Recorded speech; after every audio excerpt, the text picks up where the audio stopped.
Halo, selamat sore Coba 99, apa kabar? Bertemu kembali bersama saya Aka. Ini kita akan membahas tentang air ya. Air itu adalah senyawa yang penting bagi semua bentuk kehidupan ya, baik manusia, tumbuhan maupun hewan. Air dalam rumus kimianya H2O ya. Dan tubuh manusia itu terdiri dari 55% sampai 78% air. Tergantung dari ukuran badan kita, tergantung dari berat badan kita, seberapa berat badan kita, seberapa tinggi badan kita. Dan biasanya aktivitas tubuh manusia membutuhkan 1 sampai 7 liter air untuk menghindari dehidrasi ya. 1 sampai 7 liter. Bayangkan berarti kira-kira sekitar 8 sampai 10 atau sampai 15 gelas ya. Air itu banyak macamnya dan juga banyak rasanya ya. Dari atas air mata, air ingus, air ludah, keringat, sampai air kencing ya, sampai ke bawah, sampai air kaki. Dan itu menjadi sebagai salah satu pelarut ya. Di dalam darah juga ada air. Dan air itu juga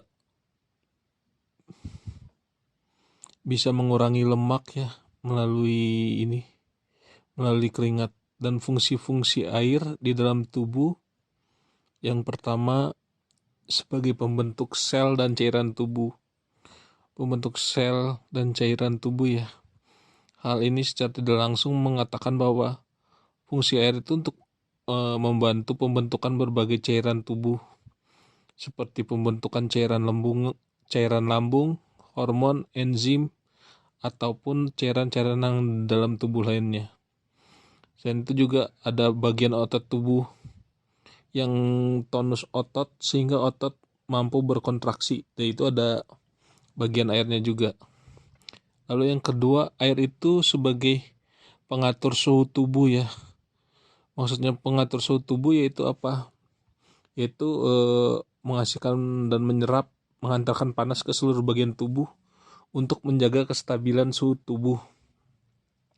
Makanya kalau sekarang itu ada penelitian, kalau orang demam, anak demam itu sebaiknya dimasukkan ke dalam ruangan yang ber-AC, ruangan yang dingin. Supaya apa? Supaya dalam tubuh itu melawan. Nah, itu ada hubungannya juga dengan fungsi air sebagai pengatur tubuh. Lalu yang ketiga, air sebagai pelarut ya. Maksudnya air sebagai pelarut itu dia membawa dan melarutkan berbagai zat gizi yang masuk ke dalam tubuh dan membantu proses pencernaan makanan. Ya seperti produksi air liur itu. Jadi kalau misalnya makanan kita semakin lama kita kunyah, dia kan semakin banyak air liurnya ya, dan semakin banyak air liurnya maka akan semakin terserap juga vitamin-vitamin dan kandungan makanannya ya, karena sifatnya sebagai zat anorganik juga ya. Lalu air sebagai pelumas dan bantalan. Maksudnya apa sih pelumas dan bantalan? Yaitu yang di dalam bentuk cairan sendi, karena air mempunyai persentase yang besar pada tubuh.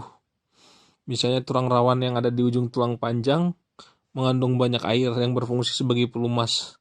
Jadi saat tulang ini mengandung cukup air, maka kedua permukaan sendi dapat bergeser dengan lancar dan kerusakan akibat gesekan menjadi minimal. Jadi itu ada tulang rawan yang juga dilapisi dengan air seperti itu, tahan getar. Seperti otak, terus mata itu kan ada air, di otak juga ada airnya, di mata ada air mata juga, seperti medula spiralis juga ya. Lalu